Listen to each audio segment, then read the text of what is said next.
सबसे पहले बात करेंगे इस्लामाबाद के थाना कोराल के इलाके में नौजवान मोटरसाइकिल समेत नाले में गिर गया। 22 साला नौजवान शरीफाबाद नाले के पुल से गुजर रहा था। पानी के तेज बहाव की वजह से मोटरसाइकिल बेकाबू हो गई। पुलिस की जानिब से कहा जा रहा है नौजवान मोहसिन की तलाश जारी है। इसी पर मज़ीद बात कर लेते हैं। यासिर मलिक हमारे साथ मौजूद है। यासिर बताएगा ताज़ा तरीन सूरत हाल क्या देख रहे हैं आप?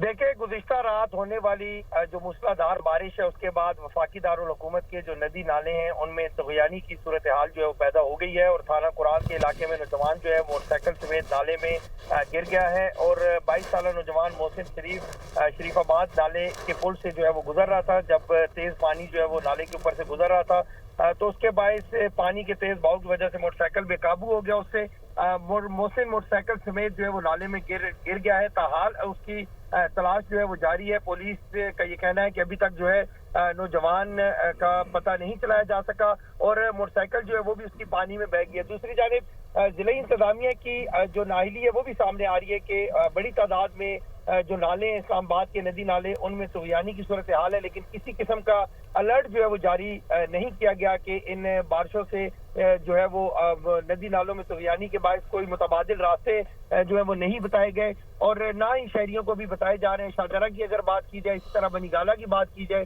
तो तमाम जो नदी नाले हैं उनमें तग़यानी की सूरत हाल है और लोग अपनी मदद आपके तहत जो है वो रास्ते बनाने में और इन्हीं रास्तों से नदी नालों से गुजरने पर मजबूर हैं। जी ठीक है, मजबूर हो चुके हैं लोग। बहुत शुक्रिया यासिर आपका।